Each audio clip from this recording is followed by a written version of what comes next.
सात वचन और अग्नि को साक्षी मानकर जिस तरह 7 फेरे लिए जाते हैं और जिस तरह एक बाप अपनी जान से प्यारी नाजों से पली बेटी को सिर्फ ब्याह बंधन के नाम पर एक अनजान अजनबी के हवाले कर देता है और बेटी अपने माँ बाप की मर्जी के आगे अपना सर झुकाकर इस विश्वास पर अपना मायका छोड़कर ससुराल जाती है कि उसे वहां राम जैसा पति मिलेगा, ससुर के रूप में पिता और सास के रूप में एक माँ मिलेगी और उसे वहां वो सब मिलेगा जो उसे मायके में मिलता था। लेकिन वहां एक दुल्हन को क्या मिलता है?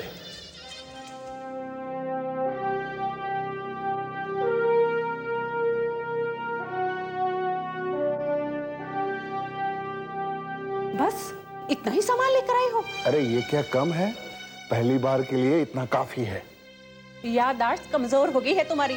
अरे जो इससे पहले बहू लेकर आए थे वो तो पहली बार में ही इससे दुगना माल लेकर आई थी। कम से कम 6-7 लाख का सामान था।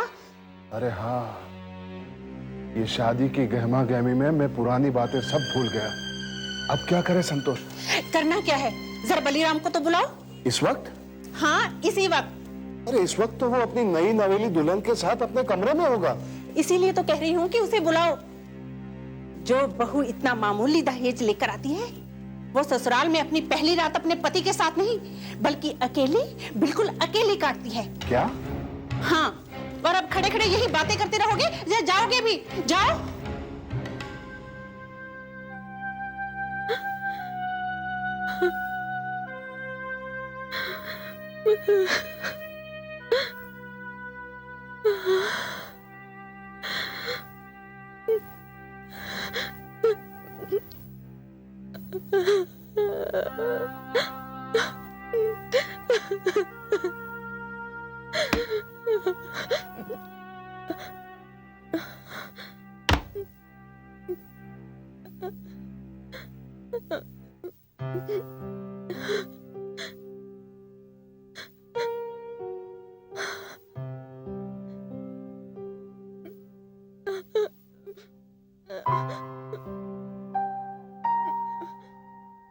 ये क्या पूर्णिमा, तुम रो रही हो?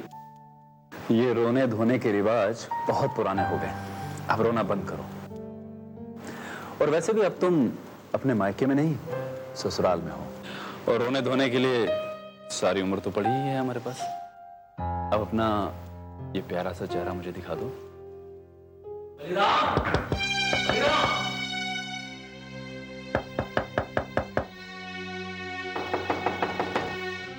मैं अभी आया। बलिराम!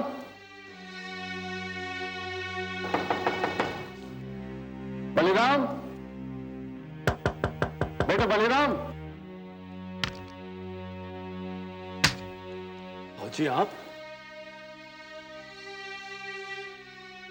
जरा आना मेरे साथ। जी।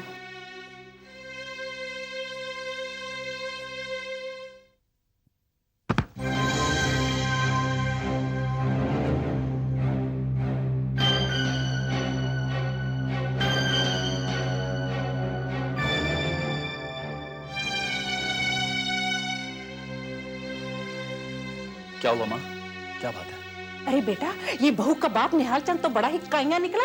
अरे बातें तो बड़ी बड़ी कर रहा था लेकिन हवाई जहाज दिखाकर ये साइकिल पकड़ा दे। हाँ माँ, इसमें मैं क्या कर सकता हूँ? लेन देन की बात तो आपको करनी थी ना। अब उसे कितना निचोड़ना है इस बात का फैसला आप लोग करें। तू भी सच कह रहा है बेटा, लेकिन इस बार हम ये खेल किसी दूसरे तरीके से खेलेंगे। हाँ बेटे, अब की बार ये खेल हम किसी अलग ढंग से खेलेंगे। तू मेरी बात सुन।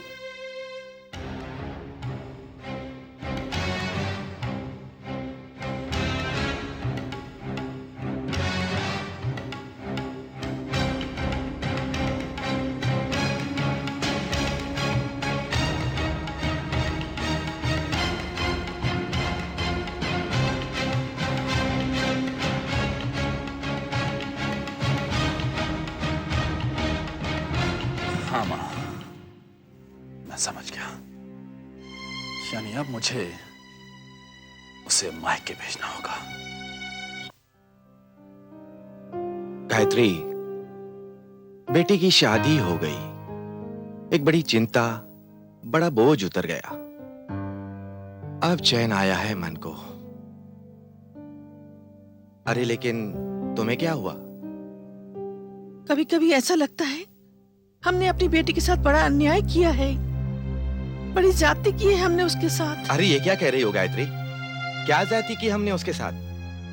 जिस तरह से पूर्णिमा को रमेश पसंद था और रमेश भी पूर्णिमा को पसंद करता था, कितना अच्छा होता हम अपनी बेटी की शादी उसकी पसंद के लड़के से कर देते। मैं माँ हूँ, अपनी बेटी को अच्छी तरह से जानती हूँ। मुझे आज भी पूर्णिमा की वो सारी बातें याद आ रही हैं।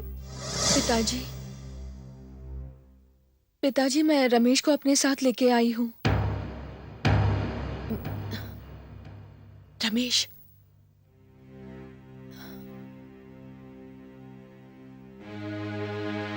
नमस्ते जी। पिताजी, आप अगर एक बार इससे मिल लेंगे तो आपको भी पता चलेगा कि मेरी पसंद बिल्कुल गलत नहीं है। हम एक दूसरे से बहुत प्यार करते हैं पिताजी। मैं बहुत खुश होंगी इसके साथ। पूर्णिमा, तुम मेरी इज्जत बर्बाद करने पर क्यों तुली हो? तुम्हारी सगाई हो चुकी है बलीराम के साथ। सगाई हुई है पिताजी, शादी तो नहीं। तोड़ दीजिए ये सगाई। क्या सगाई तोड़ दूं? मेरी एक बात का जवाब दोगी तुम? जब इस रिश्ते की बात चल रही थी तब तुमने मुझे क्यों नहीं रोका? उस समय हिम्मत नहीं जुटा पाई पिताजी, डर लगता था आपसे। और अब हिम्मत जुटा ली तुमने? डर निकल गया तुम्हारे मन से? और क्या कहकर तोड़ूं मैं ये सगाई? कह दूं कि मेरी बेटी एक ऐसे लड़के से प्यार करती है जिसे मैं जानता तक नहीं, जिसके खानदान के बारे में मुझे कुछ भी पता नहीं। और जब लोग मुझसे कहेंगे कि अगर मैं जानता था कि मेरी बेटी किसी और से प्यार करती है तो मुझे ये रिश्ता जोड़ने की क्या जरूरत थी, ये सगाई करने की क्या जरूरत थी, तो मैं क्या जवाब दूंगा उन्हें? मजाक समझ लिया है तुमने इसे? लोग हंसेंगे, मजाक उड़ाएंगे मेरा, हम कहीं मुंह दिखाने लायक नहीं रहेंगे।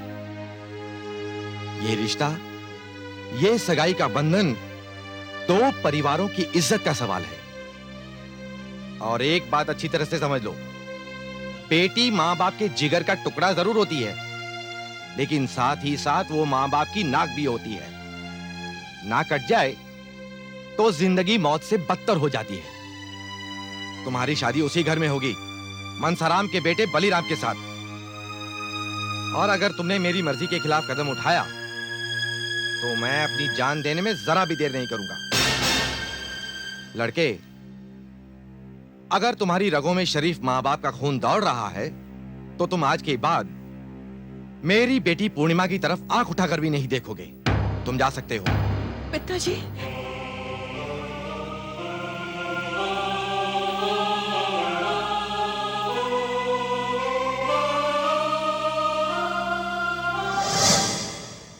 पूर्णिमा की मां, मैंने जो कुछ भी किया सोच समझकर और अपनी बेटी के भविष्य को ध्यान में रखकर किया।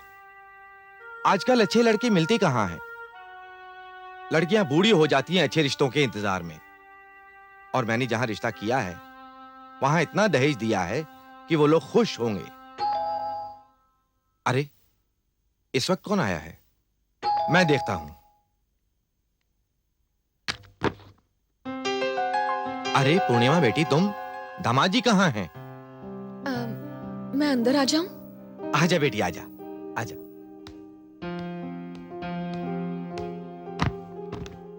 माँ, सब ठीक ठाक तो है ना? हाँ माँ, ठीक ही है। लेकिन बेटी, तू अकेली कैसे चली आई? वो पिताजी, ओह, सब ठीक है ना बेटी? हाँ माँ। हेलो भाई साहब, मैं आपका समधी मनसाराम बोल रहा हूँ। नमस्ते। नमस्ते भाई साहब। नमस्ते। क्या बात है भाई साहब, सब कुशल मंगल तो है ना? वो तो सब पता नहीं, मगर मैं आपको बताऊं कैसे? बात क्या है भाई साहब? वो क्या है, हमारी बहू घर पर नहीं है। न जाने किसी को बिना बताए कहाँ चली गई है वो। हम सब लोग बहुत परेशान हैं यहाँ।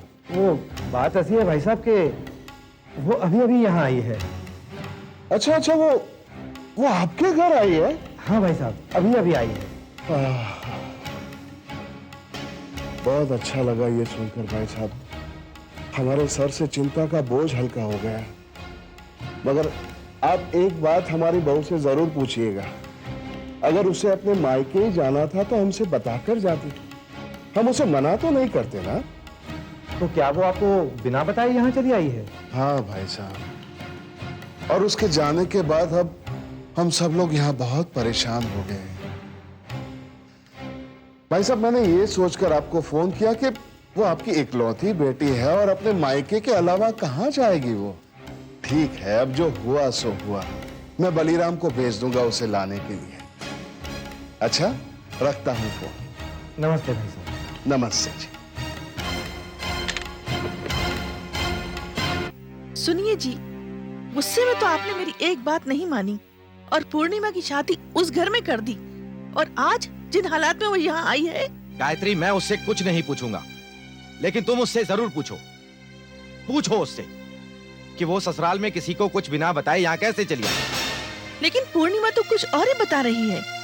वो बता रही है कि दामाद जी अपने पिताजी से अलग होकर कोई कारोबार करना चाहते हैं। कुछ रुपया तो उनके पास है और बाकी मदद वो हमसे चाहते हैं। ये झूठ है गायत्री, ये सच नहीं है। पिताजी, यही सच है। ये सच हो ही नहीं सकता। अभी अभी तुम्हारे ससुर जी का फोन आया था। उन्होंने कहा कि तुम उन्हें बिना बताए यहाँ चली आई हो। लेकिन पिताजी, यहाँ तक तो आपके दामाद ही मुझे छोड़कर गए हैं। क्या? हाँ, उन्हें किसी जरूरी काम से जाना था, इसलिए वो यहाँ पर नहीं आए। बेटी, मुझे सच सच बताओ, कहीं कोई और बात तो नहीं है? और बात? और बात क्या हो सकती है? कहीं ऐसा तो नहीं कि तुम अभी तक रमेश को भूल नहीं पाई? पिताजी, ये आप क्या कह रहे हैं? मैंने तो उसी दिन उसे मिलना जुलना बंद कर दिया था जिस दिन आपने जान देने की धमकी दी थी। कितने लाड़ प्यार से पाला है आपने मुझे। आपके विश्वास को मैं कैसे धोखा दे सकती हूँ? और पिताजी, अगर मुझे ऐसा ही कुछ करना था तो मैं शादी से पहले भी कर सकती थी, और आप मुझे रोक नहीं सकते थे क्योंकि मैं बालिग हूं। छी, ये आप किस तरह का इल्जाम लगा रहे हैं बेटी पर? गायत्री, अब मैं किसकी बात सच मानूं? जो ये कह रही है अगर वो सच होता तो इसके ससुर की बातों से मुझे उसकी भनक जरूर मिल जाती। तुम्हें अपनी बेटी की बातों पर भरोसा नहीं है? मुझे तो इसकी एक एक बात सच लग रही है। मुझे तो ऐसा लग रहा है कि हमसे बेटी की आड़ में पैसा खींचने की ये एक चाल है उनकी।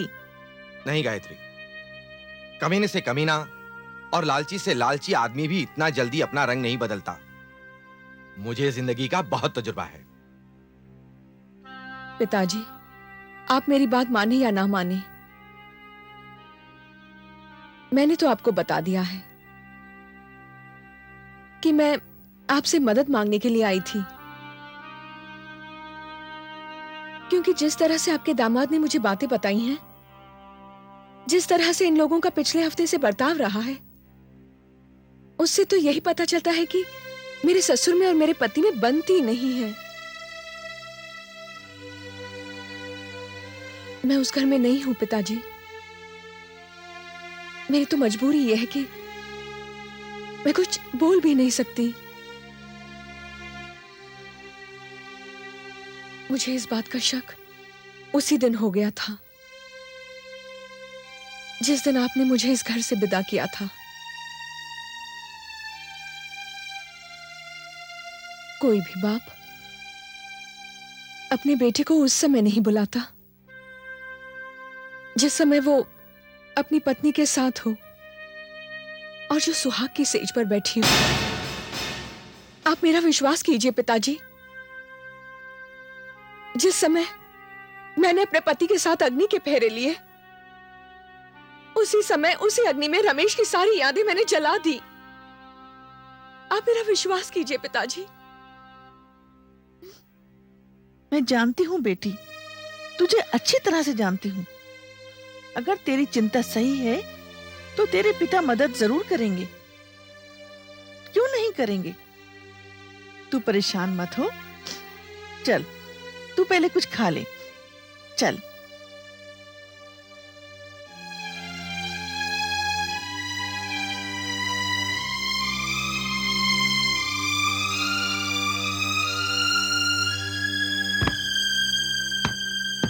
माँ, माँ, क्या है?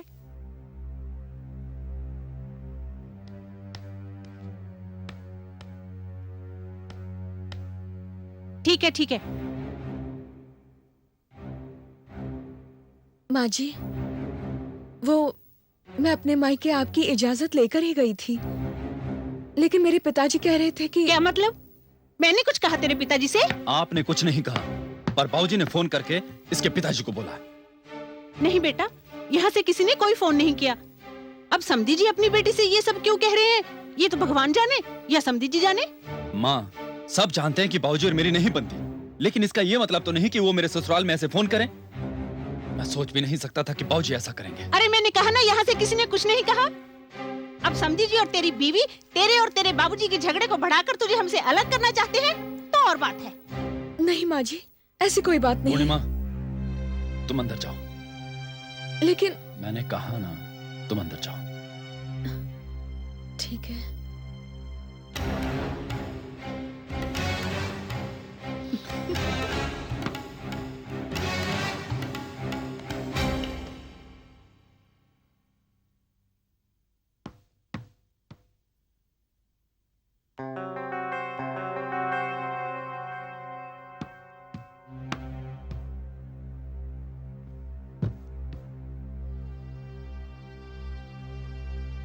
पूर्णिमा, माँ की बात का बिल्कुल बुरा नहीं मानना। ठीक है, नहीं मानूंगी। अच्छा एक बात बताओ, जो काम मैंने कहा था वो हुआ? हाँ, सूटकेस में है। सुनो, माँ जी और बाबूजी लाख नाराज हो, लेकिन आपका उनसे अलग होने की बात करना कोई अच्छी बात नहीं है। पूर्णिमा, तुम बाबूजी को नहीं जानती, मैं जानता हूं। ये तो पिताजी ने हम पर विश्वास करके पैसे भिजवा दिए, और अब जो कदम मैंने उठाया है मैं उसे पीछे नहीं हटाऊंगा। अच्छा ये बताओ कि कितने पैसे लाई हो? 50,000। 50,000? हाँ, शादी में बहुत खर्चा हुआ था। पिताजी का हाथ भी बहुत तंग था। ये रकम भी उन्होंने कर्ज लेकर दी है। पूर्णिमा, तुम्हारे बाबूजी कितने अच्छे हैं। तुम्हें 50,000 रुपए दिए और मुझसे जिक्र तक नहीं किया। ये अलग बात है कि 50,000 से मेरा कुछ नहीं होगा। दोस्तों और रिश्तेदारों से 2-3 लाख रुपए का और इंतजाम करना पड़ेगा, तब जाके काम शुरू होगा। पर तुमने जो मेरे लिए किया वो हर लड़की नहीं करती। आजकल की लड़कियां तो बस, सच कहूं पूर्णिमा, तुम बहुत अच्छी हो, सच।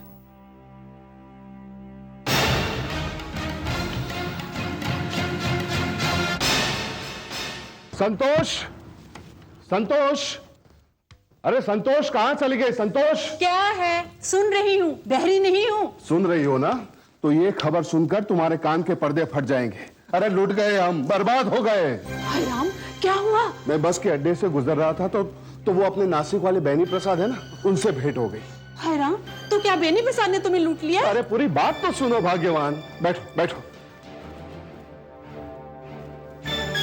ये बेनी प्रसाद की बड़ी लड़की है ना, वो अब शादी के लायक हो गई है। अगर हम बलीराम की शादी उनकी बेटी तारा से करते हैं तो दहेज के अलावा 5 लाख कैश भी मिलता है। हाय मैं मर गई, फूट गए हमारे नसीब। आप सच कहते हो जी, हम सचमुच लुट गए। अरे जो पैरों पर 5 लाख देने को तैयार हो, वो तो सोने का अंडा देने वाली सोने की मुर्गी है। हाँ, है तो वो सोने की मुर्गी, मगर यहां से भी कुछ आया होगा ना? कुछ खास नहीं बाबूजी, सिर्फ 50,000।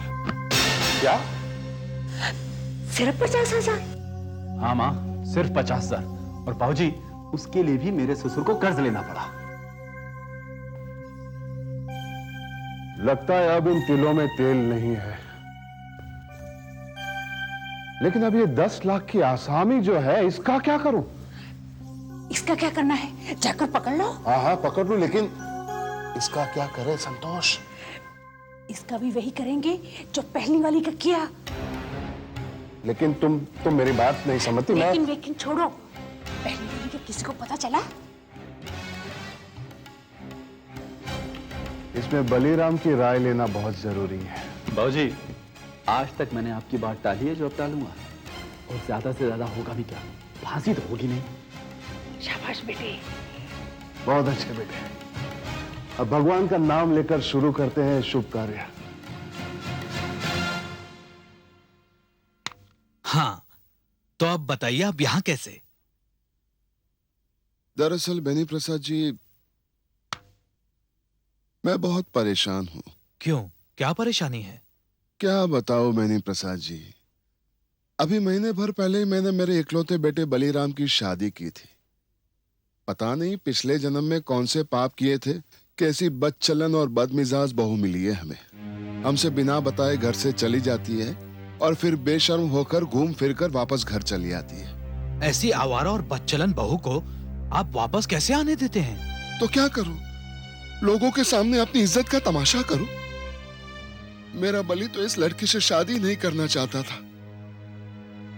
ये तो हमारी मत मारी गई थी कि इस जहर को हम अमृत समझे और मेरे सीधे साधे भोले भाले बेटे की जिंदगी बर्बाद कर दी। बेनी प्रसाद जी चाहता है कुछ खाकर अपनी जान दे दो। अरे आप क्या कह रहे हैं मनसाराम जी? आप क्यों जान देंगे अपनी? चुटिया पकड़कर निकालिए उस लड़की को घर से बाहर, छुटकारा पाइए उससे। आखिर इस दुनिया में कोई कायदा कानून है कि नहीं? बेनी प्रसाद जी, कुछ भी करने से पहले मैं ये सोचता हूँ कि ये समाज क्या कहेगा, ये दुनिया क्या कहेगी। अरे दुनिया और समाज को मारिए गोली और पहले अपने बेटे की जिंदगी को देखिए। अभी उसकी उम्र ही क्या है? अगर उसने अपने आप को कुछ कर लिया तो सारी उम्र रोते रहेंगे आप। नहीं नहीं नहीं नहीं बेनी प्रसाद जी, आप ठीक कह रहे हैं।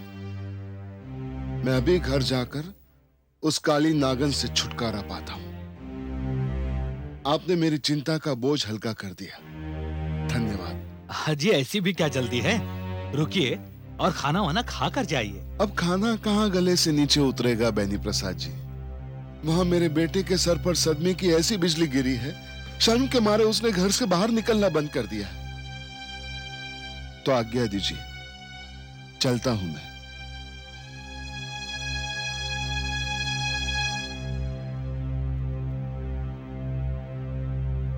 रुकिए मनसाराम जी।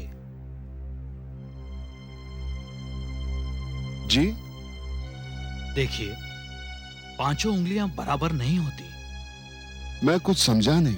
मैंने अभी तक तो आपको समझाया ही नहीं। अगर एक लड़की आवारा और बदचलन निकले तो इसमें आपका या आपके बेटे का क्या दोष है? छुटकारा पाइए उस लड़की से। लड़कियों की कमी तो नहीं है दुनिया में। सभी जानते हैं कि आप लोग शरीफ आदमी हैं और शरीफ लोगों की औलाद भी शरीफ ही होती है। उसे कोई भी शरीफ और सुशील लड़की मिल जाएगी। ये आप क्या कह रहे हैं बेनी प्रसाद जी? अरे कौन देगा मेरे बेटे को अपनी बेटी? मनसाराम जी, आप दोस्त समझकर मेरे पास आए हैं, मैं निभाऊंगा आपके साथ दोस्ती। मैं कुछ समझा नहीं बेनी प्रसाद जी। देखिए, आप मेरे पास राय लेने आए थे और मैंने आपको सही राय दे दी। अब बस जल्दी से उस लड़की से छुटकारा पाइए और आइए मेरे घर में शगुन लेकर, मेरी बेटी तारा के लिए। जी? जी हाँ। बेनी प्रसाद जी, बहुत बहुत मेहरबानी, आपकी बहुत बहुत मेहरबानी बेनी प्रसाद जी। आपने मेरे बेटे की जान बचा ली और आप तो इंसान के रूप में देवता है बेनी प्रसाद जी, देवता। अरे ये आप क्या कर रहे हैं? आप धन्य है बेनी प्रसाद जी, आप धन्य है, धन्य।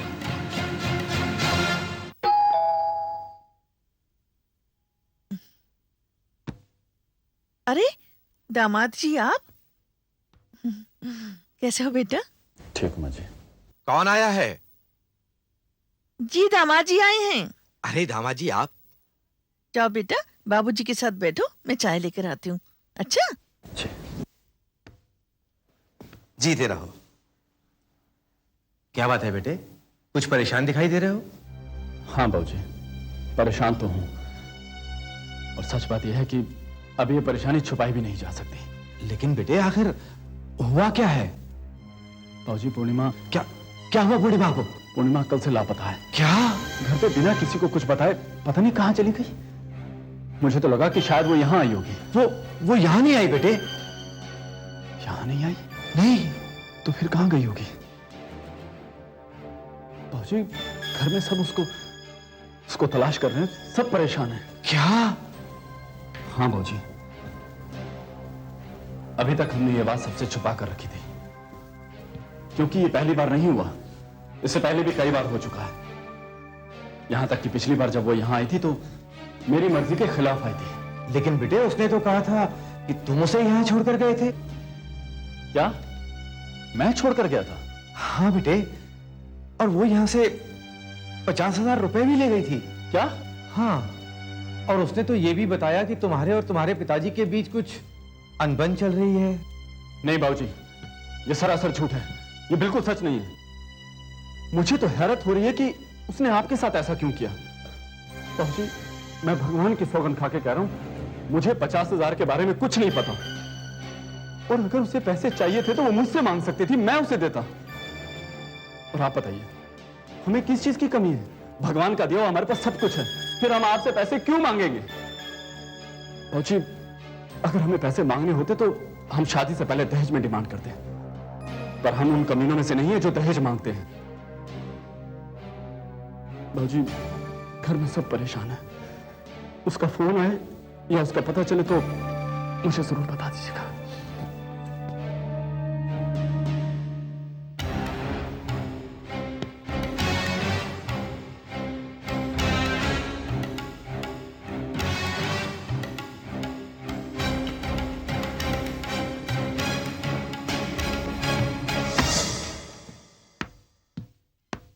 अरे सर, आप बंद कर अपनी जुबान। दुनिया में कई कमीने होते होंगे, लेकिन तुझ जैसा कमीना। ये क्या कह रहे हैं सर आप? ज्यादा नाटक करने की जरूरत नहीं है।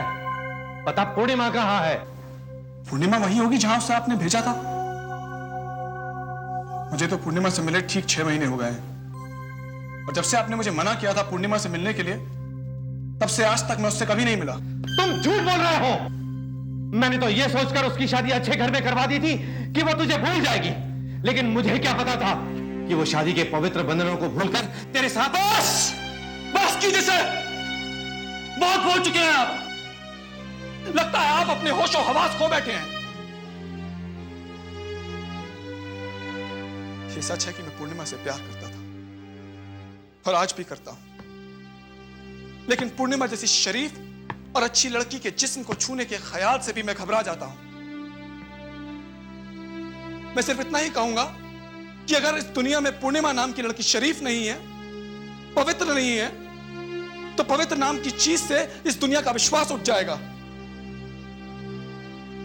सर, मैं आपकी इज्जत करता हूं। मैं समझ सकता हूं कि पूर्णिमा के साथ जरूर कोई हादसा हुआ है जिसकी वजह से आप अपना मानसिक संतुलन खो बैठे हैं। अगर आपकी जगह अल्फाज मेरे अपने बाप ने भी कहे होते तो मैं उनका भी अपमान करता। मुझे सोचकर शर्म आती है कि आपने अपनी बेटी पर, उसकी निष्ठा पर, उसके चरित्र पर कीचड़ उछाला है। कैसे बाप हैं आप? कैसे बाप हैं आप? जो लड़की 20 साल आपकी नजरों के सामने रही, अगर आप उसे नहीं समझ सके तो मुझे आप पर और आपकी समझ पर, दोनों पर बहुत अफसोस है। सर, इससे पहले कि मैं होशो हवास गवा बैठूं और आपकी शान में कोई गुस्ताखी करूं, प्लीज आप यहां से चले जाइए।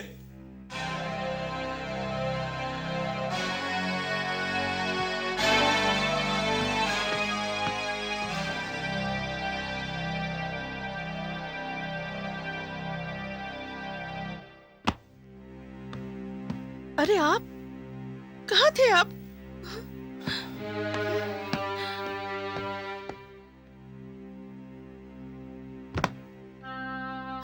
कहाँ थे? आप बताइए ना, कहाँ थे? मत पूछ गायत्री कि मैं कहां था। मैं हर उस जगह जाकर आया हूं जहां पूर्णिमा के होने की उम्मीद हो सकती थी, पर वो नहीं मिली।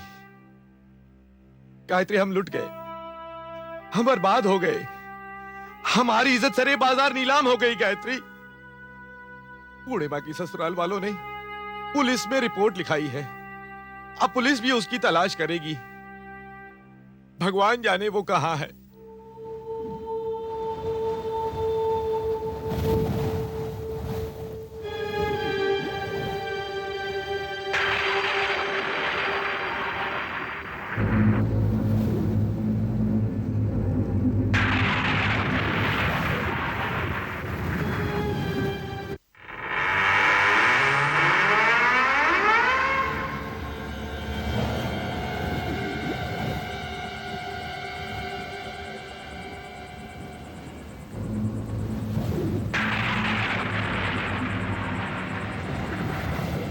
कौन हो तुम? पूर्णिमा। पूर्णिमा, आप यहां क्यों आई हो? क्या हमारी इतनी बदनामी काफी नहीं थी? अरे तूने तो हमें जीते जी मार डाला। कमबख्त, तू मर क्यों नहीं गई?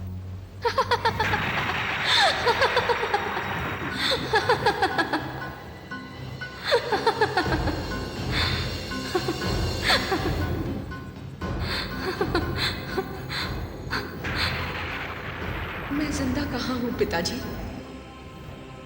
मेरी लाश तो इस वक्त यहाँ से बहुत दूर पड़ी है। आपके सामने आपकी बेटी नहीं, उसकी आत्मा है। नहीं! ये क्या हो गया पूर्णिमा? ये क्या हो गया? अब रोने से क्या फायदा माँ? पिताजी, आपने मुझे दहेज के लोभियों के घर भेज दिया।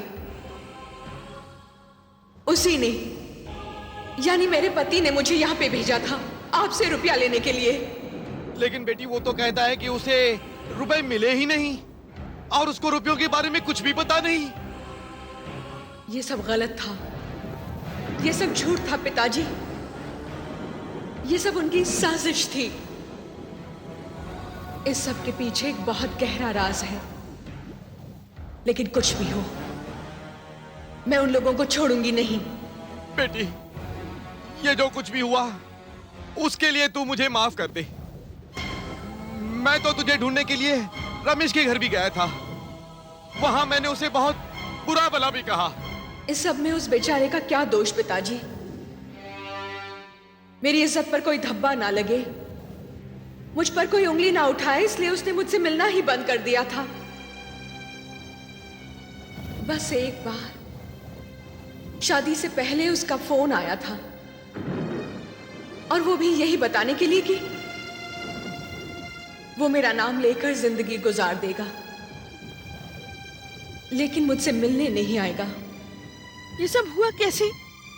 मैं जानती हूँ बेटी, दहेज के लोभी पराई बेटी के साथ कुछ भी बुरे से बुरा सलूक कर सकते हैं। माँ, वो लोग बड़े चालाक हैं। ये सब अचानक ही हुआ। मुझे शक था कि उस घर में कोई साजिश चल रही है, लेकिन उन लोगों ने ये नाटक बहुत खूबसूरती से खेला। मेरे घर से भाग जाने की अफवाहें फैला दी उन लोगों ने। अब आप पुलिस के पास जाएंगे तब भी आपकी कोई मदद नहीं कर पाएगा। मेरे साथ क्या हुआ, कैसे हुआ, ये मेरे सिवाय और उनके सिवाय और कोई नहीं जानता पिताजी। चाहे कुछ भी हो बेटी, लेकिन मैं उन कमीनों को छोड़ूंगा नहीं, नहीं छोड़ूंगा उन कमीनों को। कोई फायदा नहीं होगा पिताजी, आप कुछ नहीं करेंगे, कोई कुछ नहीं करेगा। अब जो भी करना है मैं करूंगी, उनसे बदला मैं लूंगी, मैं करूंगी अपना इंसाफ। मेरी अदालत होगी, मैं ही मुंसिफ बनूंगी और सजा भी मैं ही दूंगी, और आप देखेंगे।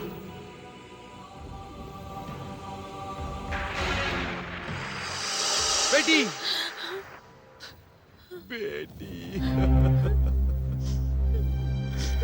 गायत्री, गायत्री, सच तो ये है कि पूर्णिमा का असली गुनहगार मैं हूं। अगर मैंने पूर्णिमा का हाथ रमेश के हाथ में दे दिया होता तो हमें आज ये दिन नहीं देखना पड़ता गायत्री, हमें ये दिन नहीं देखना पड़ता।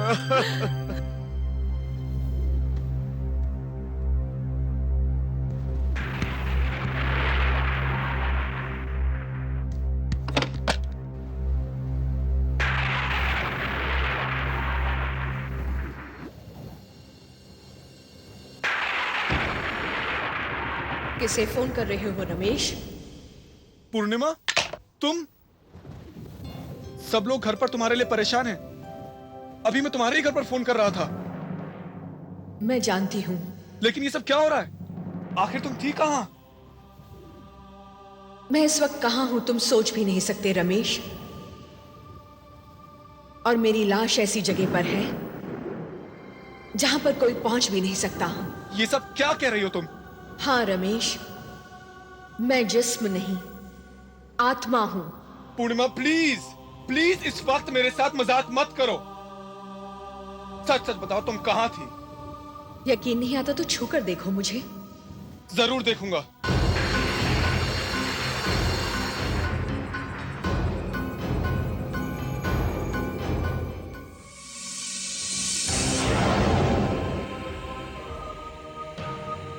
पूर्णिमा तुम? हाँ रमेश, मैं दहेज की भेंट चढ़ गई। उन लोगों ने पहले मुझे बदनाम किया, मेरे चाल चलन पर कीचड़ उछाला, और वो भी इस तरह कि उनकी चाल का मुझे पता ही नहीं चला। और फिर एक दिन वो लोग मुझे कुलदेवी के मंदिर ले जाने के बहाने अपने साथ ले गए।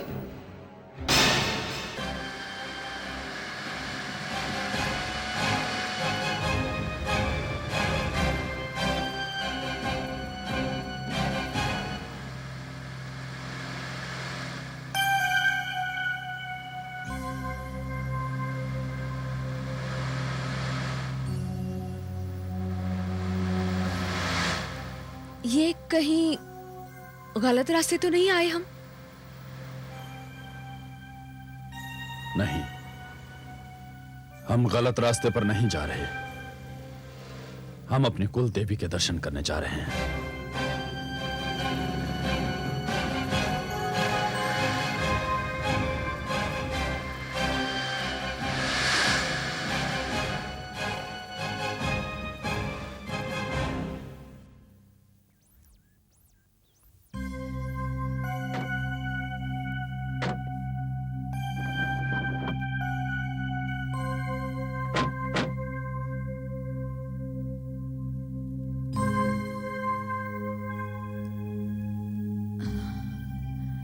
ये कहां लेके आए आप?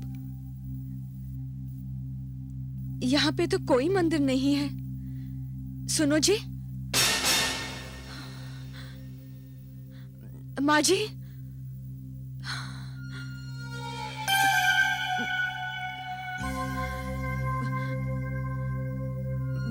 बाबूजी,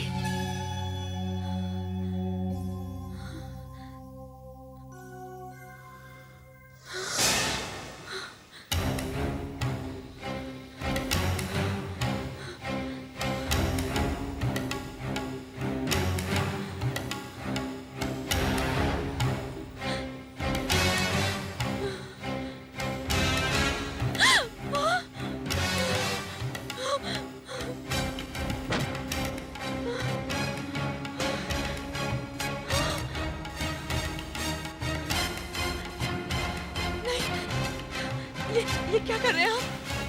प्लीज ऐसा मत कीजिए, प्लीज प्लीज प्लीज प्लीज ऐसा मत कीजिए, प्लीज।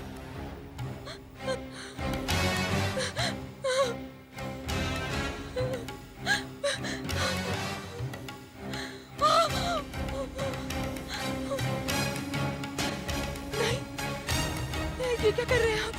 नहीं, प्लीज भगवान के लिए ऐसा मत कीजिए, प्लीज प्लीज।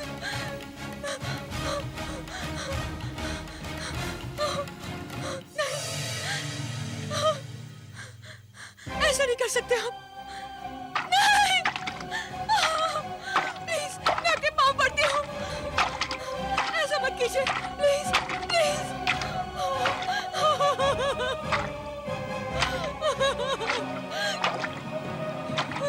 प्लीज।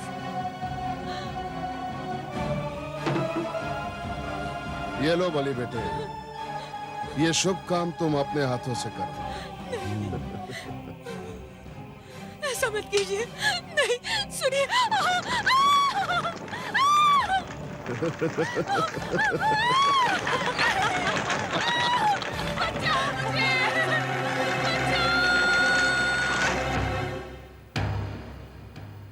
पूर्णिमा, ये कैसा जुल्म हुआ है तुम्हारे साथ, वो भी उस देश में जहां नारी को देवी की तरह पूजा जाता है। ये अन्याय, ये अत्याचार आखिर कब तक? मैं उन तीनों को जिंदा नहीं छोड़ूंगा। जो तुम्हारे साथ हुआ है वही उन तीनों के साथ भी होगा। नहीं रमेश, तुम ऐसा कुछ नहीं करोगे। मैं उनको ऐसी मौत मारूंगा जो कभी किसी ने सोची भी नहीं होगी। नहीं रमेश, अगर तुम मेरे कातिलों को मार दोगे तो तुम्हें भी फांसी हो जाएगी और उनका गुनाह साबित नहीं हो पाएगा, क्योंकि उनके गुनाह की गवाह मैं हूं, सिर्फ मैं।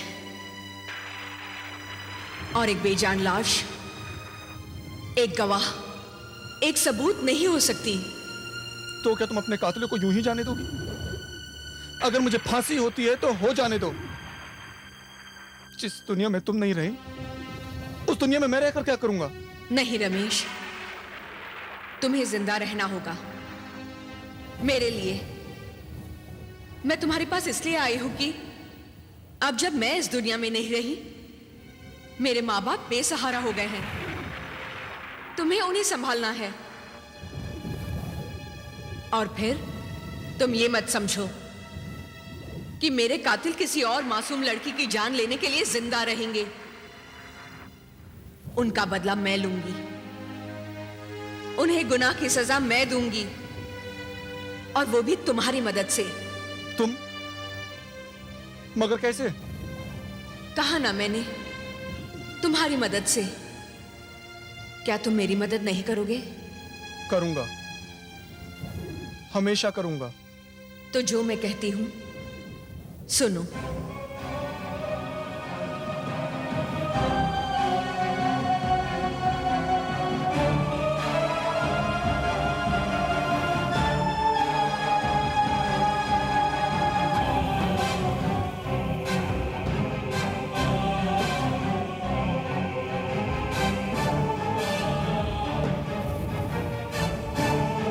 हे भगवान, कितने अरमान थे मेरे दिल में कि घर में बहू आएगी, फिर वो माँ बनेगी, पोता पोती होंगे, लेकिन सारे अरमान बिखर गए।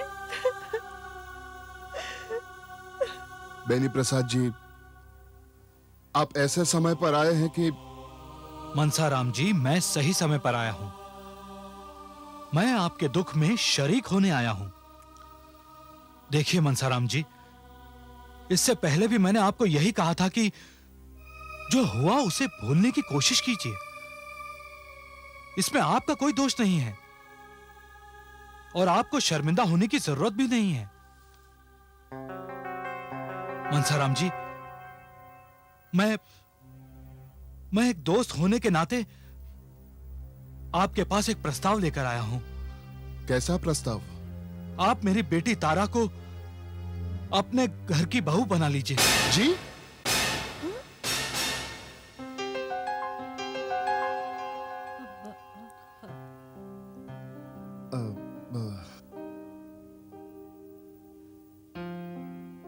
बेनी प्रसाद जी, ये तो आपकी बहुत बड़ी मेहरबानी है। देखिए मनसाराम जी, मैं जानता हूं कि आप शरीफ खानदान के लोग हैं और मुझे विश्वास है कि मेरी बेटी आपके घर में बहुत खुश रहेगी।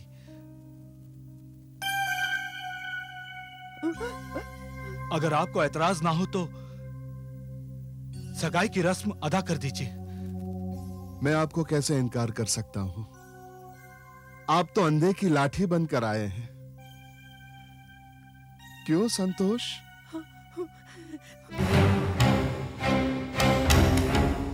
ओम स्वस्ति न इंद्रो वृद्धश्रवाः स्वस्ति नः पूषा विश्ववेदाः स्वस्ति नस्तार्क्ष्यो अरिष्टनेमि स्वस्ति नो बृहस्पतिर्दधातु। सगाई का समय हो गया है, कन्या को बुलाइए। बस पंडित जी, अभी आती ही होगी।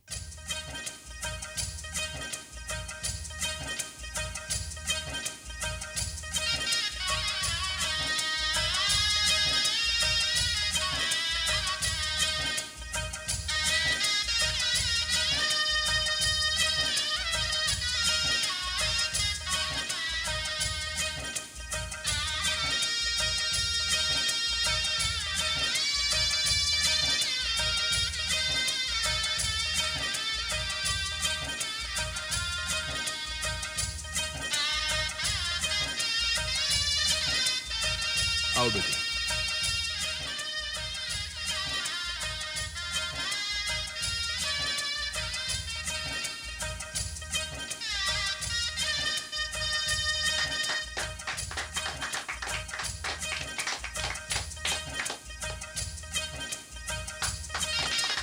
बधाई हो, बधाई हो, बधाई हो बहुत बेनी मुबारक प्रसाद।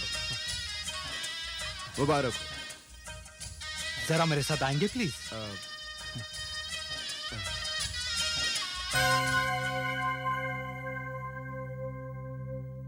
देखिए मनसाराम जी, अब उस लड़की से जल्दी से तलाक लीजिए और मेरी बेटी के साथ शादी का मुहूर्त निकलवाइए। जी बेनी प्रसाद जी, आपने एक बहुत बड़ी लज्जा से मुझे मुक्ति दिला दी। अब छोड़िए इन सब बातों को और शादी की तैयारी कीजिए। और हाँ, मैंने अपने 5 बेटियों की शादी का इंतजाम पहले से ही करके रखा हुआ है। हर बेटी को दहेज के अलावा 10 लाख रुपया नगद है। नहीं नहीं नहीं बेनी प्रसाद जी, मुझे ना ही रुपए चाहिए ना ही दहेज चाहिए।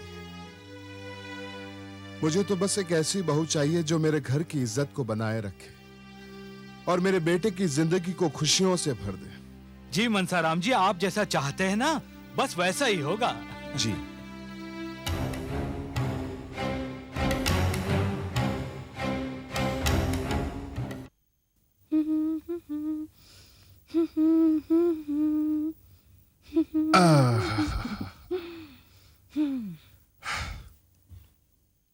देखा संतोष, किस तरह से मैंने हालात को अपने पक्ष में कर लिया। पूर्णिमा से छुटकारा और बेनी प्रसाद की बेटी तारा से रिश्ता। ना हिंग लगी ना फिटकरी और रंग हुआ चोखा। ये तो सचमुच आपने कमाल ही कर दिया। अरे संतोष, इसे क्या हुआ? अरे बली, तुझे क्या हुआ? क्या तू इस रिश्ते से खुश नहीं है? मां, रिश्ते से खुश हूं, पर बाबूजी ने ये क्या किया मेरी समझ में नहीं आया। मैंने क्या किया बेटे? बाबूजी, मेरी समझ में नहीं आता कि आपने ये सगाई का झमेला ही क्यों डाल दिया। अगर सीधे शादी होती ना तो बहू तो घर में आती, 10 लाख रुपए भी घर में आते। बलिराम, इसलिए तू मेरा बेटा है और मैं तेरा बाप हूं। तेरी नजर सिर्फ 10 लाख पर है और मेरी नजर है 50 लाख पर। अब तू उनका होने वाला दामाद है और तेरी हर तकलीफ पर उनके प्राण निकलेंगे। अब ये तुझ पे निर्भर करता है कि तू कितनी खूबसूरती से, कितनी चालाकी से उन्हें अपने जाल में फंसाता है।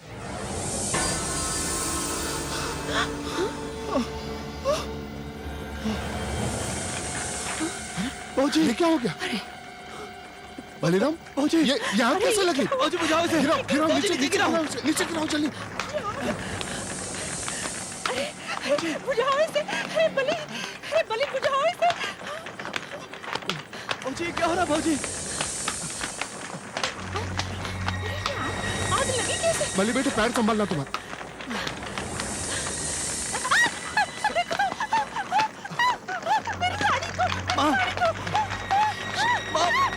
बिल्कुल फिर ना करें मां।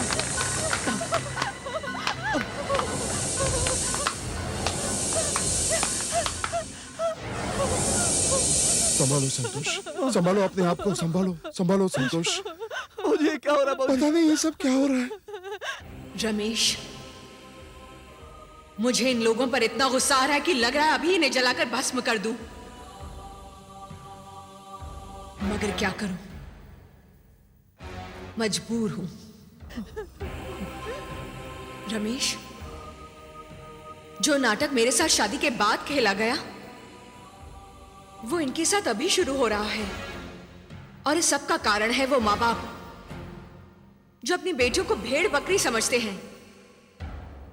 ये बेनी प्रसाद बिना कोई जांच पड़ताल किए अपनी बेटी को ये अंधे कुएं में कैसे झोंक रहा है? तो क्या ये लोग अपनी चाल में कामयाब हो जाएंगे? हाँ, ये लोग बहुत चालाक हैं, बहुत दुष्ट हैं। लेकिन हमें रोकना होगा इन लोगों को। हमें कुछ करना होगा। आखिर कब? उनके पाप का घड़ा भर जाएगा तब।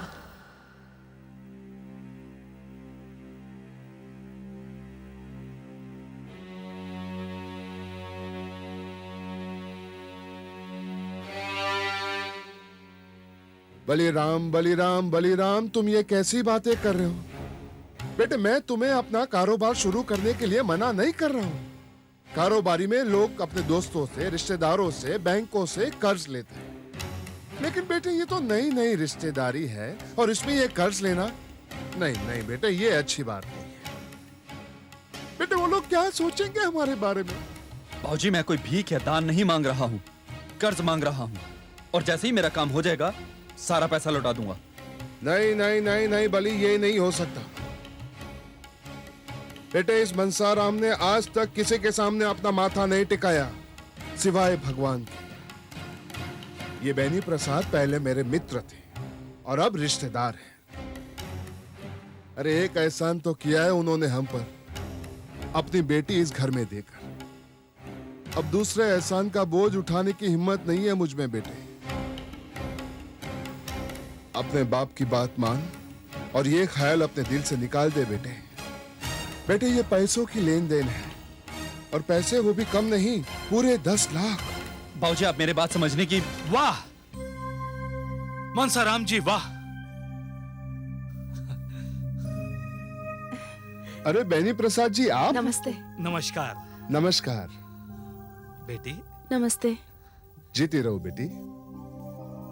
नमस्ते। सुखी रहो, सुखी रहो। आइए ना, आइए बैठिए, आइए। बैठेंगे हम बाद में, मगर आपसे एक शिकायत है। कैसी शिकायत? मनसाराम जी, आप सिर्फ मुंह देखी रिश्तेदारी निभा रहे हैं, दिल से नहीं। ये क्या कह रहे हैं बेनी प्रसाद जी? मैंने क्या किया है? क्या किया आपने? आपकी सारी बातें सुन ली है मैंने। जी? जी मनसाराम जी, अगर हमारा होने वाला दामाद कुछ कारोबार शुरू करना चाहता है और उसे कारोबार शुरू करने के लिए रुपए की जरूरत है, तो क्या वो रुपए बाहर से लेगा? क्या आपने मुझे इस काबिल भी नहीं समझा? ये क्या कह रहे हैं आप बेनी प्रसाद जी? मैं सच कह रहा हूं मनसाराम जी। अब इस घर में मेरी बेटी भी तो आने वाली है, और बेटी और दामाद में क्या फर्क है? जो दामाद जी चाहते हैं मैं वो दूंगा, और आप इसमें कुछ नहीं बोलेंगे। बेटे बलिराम, मैं कल ही 10 लाख रुपए का ड्राफ्ट बनाकर तुम्हें भेज दूंगा। अब उधर क्या देख रहे हो? मनसाराम जी को कहने के लिए अब कुछ भी नहीं रह गया है। क्यों मनसाराम जी? अब मैं क्या कह सकता हूँ बेनी प्रसाद जी? अरे बेटे, मुझे क्या देख रहे हो बेटे? पांव छुओ, ससुर जी के पांव छुओ बेटे। अरे नहीं नहीं बेटा।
सामने क्यों नहीं आता? सामने आओ, कौन है?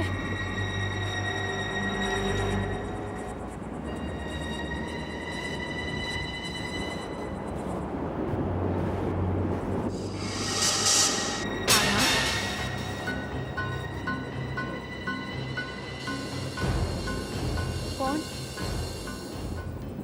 कौन हो तुम? मैं पूर्णिमा। कौन पूर्णिमा? मैं उस आदमी की पत्नी हूँ जिसके साथ तुम्हारी शादी होने वाली है। ओह, तुम्हारी हिम्मत कैसे हुई यहाँ आने की? उन शरीफ लोगों के मुंह पर कालक पोत कर चली गई थी ना तू तो? फिर क्यों आई है मेरे पास? उनके खिलाफ उल्टा सीधा कहकर बहकाने आई है मुझे? नहीं नहीं, मैं तो तुम्हें ये बताने के लिए आई हूँ कि जो मेरे साथ हुआ वो तुम्हारे साथ ना हो। अच्छा, जरा मैं भी तो जानूं क्या हुआ था तुम्हारे साथ?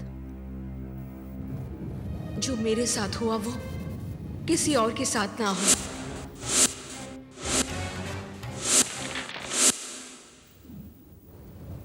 अब मैं शरीर नहीं, आत्मा हूं। आत्मा? हाँ, यकीन नहीं आता तो छू कर देखो मुझे।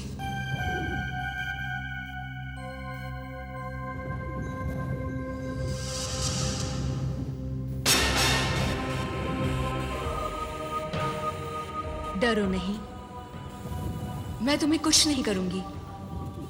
मैं तो तुम्हारी मदद करने के लिए आई हूं, तुम्हें यह बताने के लिए आई हूं कि जो मेरे साथ शादी के बाद हुआ वो तुम्हारे साथ शादी से पहले ना हो।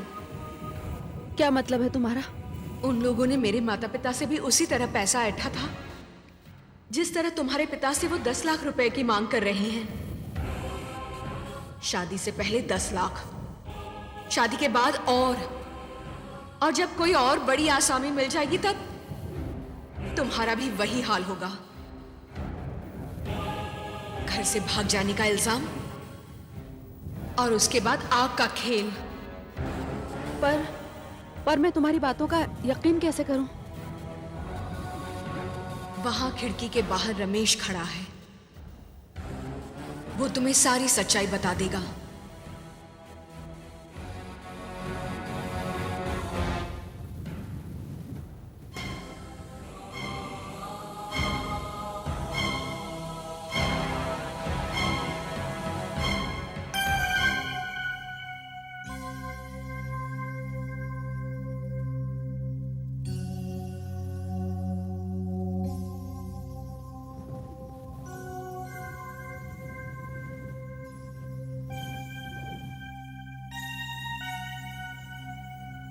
तारा, उन लोगों की वजह से मैं तो इस दुनिया में नहीं रही। कम से कम खुद की जान बचाने के लिए तो उससे बात कर लो। वो बहुत शरीफ लड़का है, उसे भी इस बारे में कुछ पता नहीं था, मैंने ही बताया है। तारा, तुम मेरा यकीन करो या ना करो, मैं तो तुम्हारा भला ही चाहती हूं। आगे तुम्हारी मर्जी।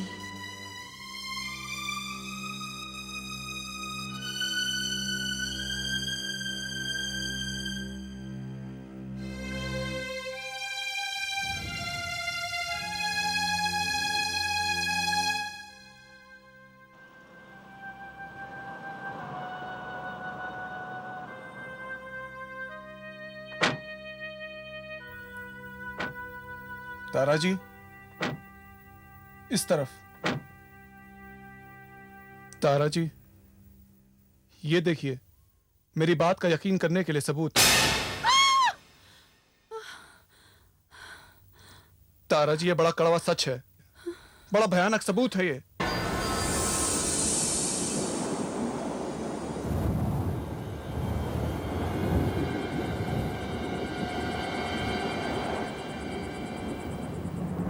पूर्णिमा, मेरा अंजाम तो तुम अपनी आंखों से देख चुकी हो।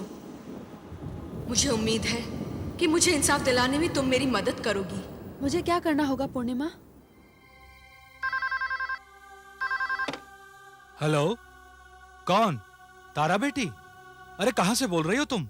पिताजी ये मत पूछिए कि मैं कहाँ से बोल रही हूँ। मुझे आपसे एक बहुत जरूरी बात करनी है। क्या जरूरी बात है? पिताजी, आप जो मेरे ससुराल वालों को 10 लाख रुपए देने वाले हैं, वो अब नहीं देंगे। अरे अरे, क्या तू पागल हो गई है? ये अचानक क्या सूझी है तुझे?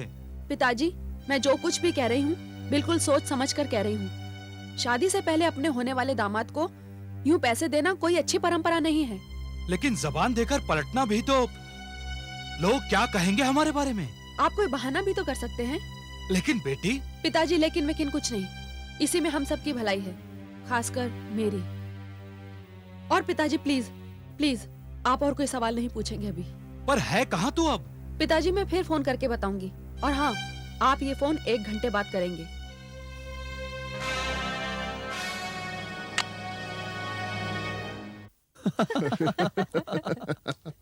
बलि के पिताजी, अपना बलि है बड़ा भाग्यवान। भगवान भी इसको घर बैठे कैसे कैसे रिश्ते भेज देता है। माँ, आज की रात वैसे तो मुझे नींद आएगी नहीं, और अगर आ भी गई ना, तो सारी रात सपनों में मुझे 10 लाख रुपए ही दिखाई देंगे। ये देखो, ये भी सच बोल रहा है। हेलो, कौन? मनसाराम जी, मैं बेनी प्रसाद बोल रहा हूँ। अरे बेनी प्रसाद जी, हाँ हाँ हाँ, कहिए, कैसे याद किया? जी वो एक बात कहनी थी आपसे। हाँ हाँ हाँ, कहिए, क्या बात है? जी, कल जो मैंने 10 लाख रुपए का ड्राफ्ट देने की बात की थी ना। हाँ हाँ हाँ, जी जी जी। वो काम कल नहीं हो पाएगा। जी? उसमें थोड़ी अड़चन आ गई है मनसाराम जी, वो थोड़ा वक्त लग जाएगा। यानी समझिए कि 1 महीना। मुझे बहुत शर्मिंदगी हो रही है ये कहते हुए। नहीं नहीं, आप ये क्या कह रहे हैं बेनी प्रसाद जी? आप बिल्कुल चिंता मत कीजिए, आप बिल्कुल शर्मिंदा मत होइए। आप इस बात को अपने दिल से निकाल लीजिए।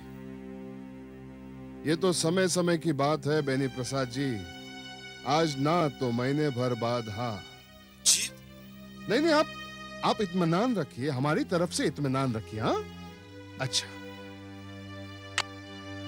क्या क्या कहा उसने? कल रुपए नहीं दे रहा? बाबूजी, यही कहा उसने। हाँ? संतोष, तेरा तो सारा का सारा नाटक धरा का धरा रह गया। लेकिन कल तो हाँ करके गया था, अब कौन सी बिल्ली आड़े आ गई?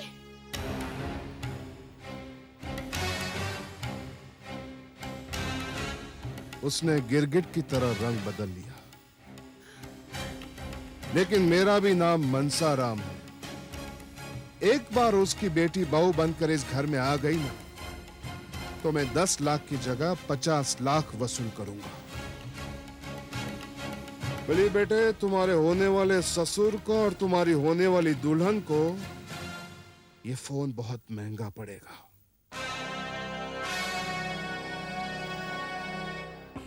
देखा, ये है इनकी असलियत।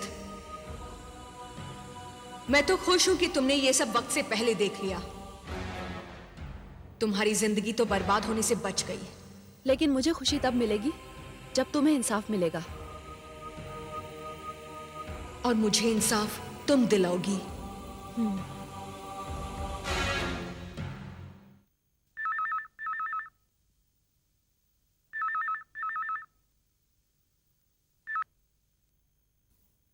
हेलो बाबूजी, मैं तारा बोल रही हूँ। तारा बेटी? हाँ बोलो बेटी, कैसे फोन किया? जी बाबूजी, पिताजी ने आपको फोन करके कहा कि वो आपको वो 10 लाख का ड्राफ्ट कल सुबह नहीं दे पाएंगे। हाँ, ऐसा ही कहा उन्होंने। देखिए बाबूजी, पता नहीं पिताजी ने ऐसे क्यों कहा, ये सुनकर मैं बहुत परेशान हो गई हूँ। लेकिन तुम क्यों इसमें परेशान हो रही हो? परेशान कैसे ना हूँ, ये हमारी इज्जत का सवाल है। मुझे उस घर में अपनी जिंदगी गुजारनी है, और पिताजी का इस तरह जबान देकर मुकर जाना मुझे बिल्कुल अच्छा नहीं लगा।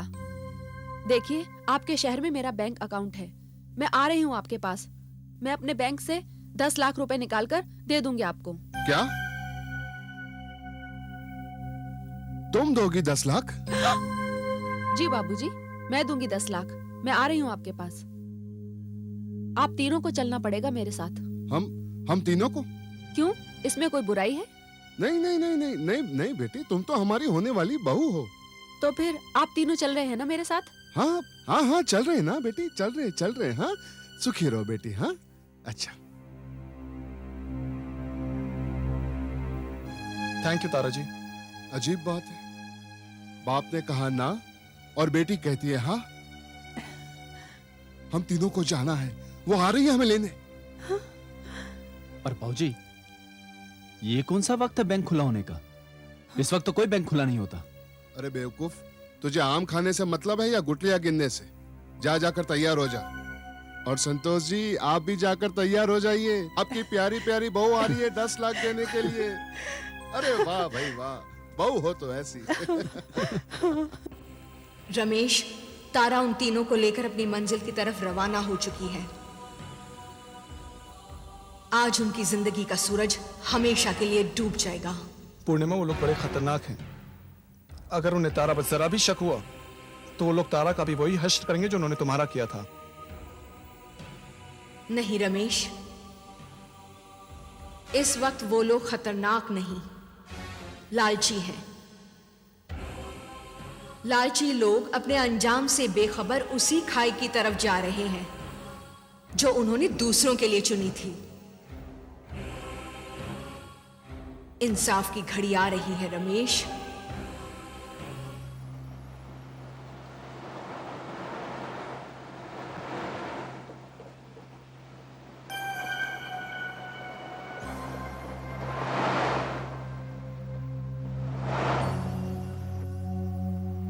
कहीं हम गलत रास्ते पर तो नहीं जा रहे?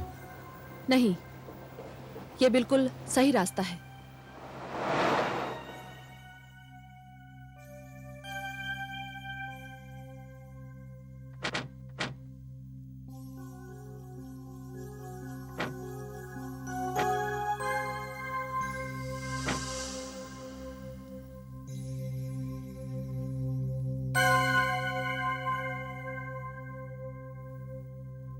बाबूजी, ये जगह? बहू, तुम हमें इस जगह क्यों लाई हो?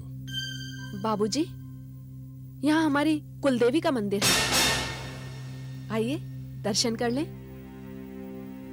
कुलदेवी का मंदिर? ये जगह? लेकिन यहाँ मंदिर कहाँ है? अरे, याद नहीं आपको? यही तो लाए थे आप अपनी बहू पूर्णिमा को। हाँ?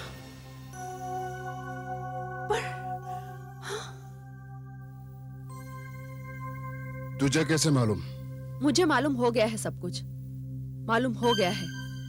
तुम्हारे सारे कारनामे, सारी असलियत खुल गई है।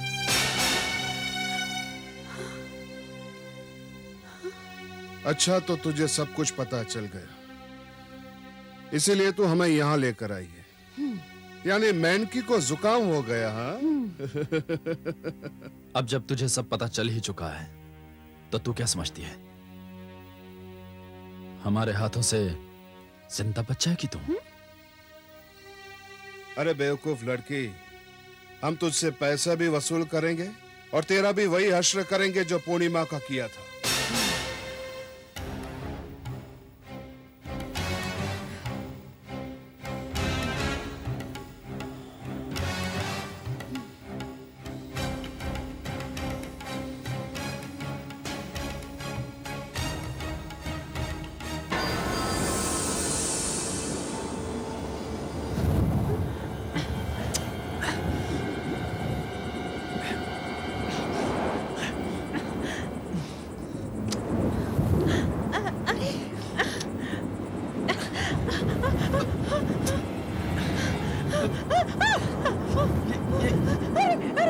ये क्या हो रहा है बाबूजी? माँ!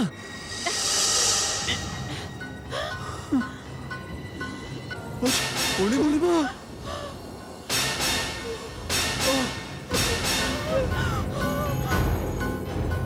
पूर्णिमा?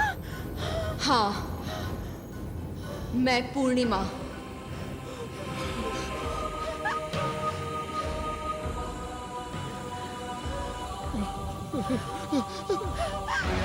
मुझे मारकर तुम लोगों को चैन नहीं आया? दूसरा शिकार फांसने के लिए अपनी मरी हुई बहू पर आपने ये इल्जाम लगाया कि वो घर छोड़कर दूसरे के साथ भाग गई है। हमसे बहुत बड़ा पाप हो गया पूर्णिमा, हमें माफ कर दो, हमें माफ कर दो। मुझे माफ कर दे बेटी, भगवान के लिए। हाँ। माँ के नाम पे कलंक है तू। और तू कलंक है पति के नाम पर।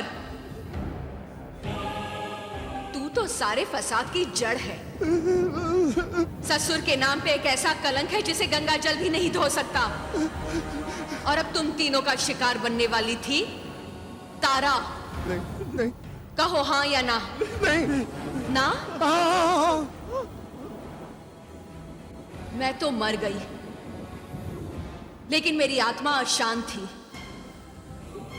तुम तीनों से बदला लेने का मैंने संकल्प किया था, जो आज पूरा होगा। हमें छोड़ दो पूर्णिमा, हमें छोड़ दो। नहीं, तुम तीनों में से कोई भी नहीं बचेगा। नहीं। मुझे माफ कर दे बेटी, भगवान के लिए मुझे छोड़ दे। आज मेरी अदालत में तुम तीनों मुजरिम हो और मैं मुनसिफ तुम तीनों को सजाए मौत का हुक्म देती हूँ। नहीं। तुम तीनों उसी तरह जलोगे जिस तरह तुमने मुझे जलाया था। हमें छोड़ दो पूर्णिमा, हमें छोड़ दो। भगवान के लिए मुझे छोड़ दो।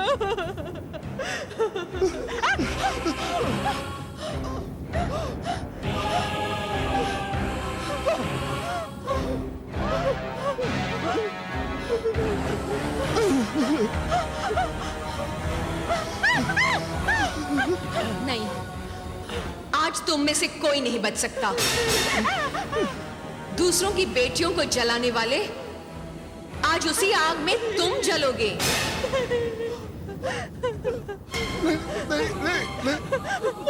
माफ कर दो। माफ कर दो बेटी, माफ कर दो।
तारा, रमेश, गुनहगारों को तो सजा मिल गई, लेकिन सिर्फ ये लोग दोषी नहीं हैं। वो माँ बाप भी दोषी हैं, जो अपनी बेटियों को बोझ समझकर दहेज के लोभियों के घर भेज देते हैं। पूर्णिमा ने तो अपना इंसाफ पा लिया, लेकिन हर लड़की तो पूर्णिमा नहीं होती ना। और अब हर लड़की को अपनी जंग अपने आप लड़नी है। पूर्णिमा, तुमने जो एहसान किया है मुझ पर, उसे मैं इस जन्म में तो क्या, जन्म जन्म तक नहीं चुका पाऊंगी। तारा, अगर तुम चाहो तो मेरी एक इच्छा पूरी करके ना सिर्फ मेरा एहसान चुका सकती हो, बल्कि मेरी आत्मा को भी मुक्ति दिला सकती हो। पूर्णिमा, तुम जो चाहोगी मैं वो करूंगी। रमेश के साथ शादी कर लो तारा। पूर्णिमा? रमेश, इसे अपना लो।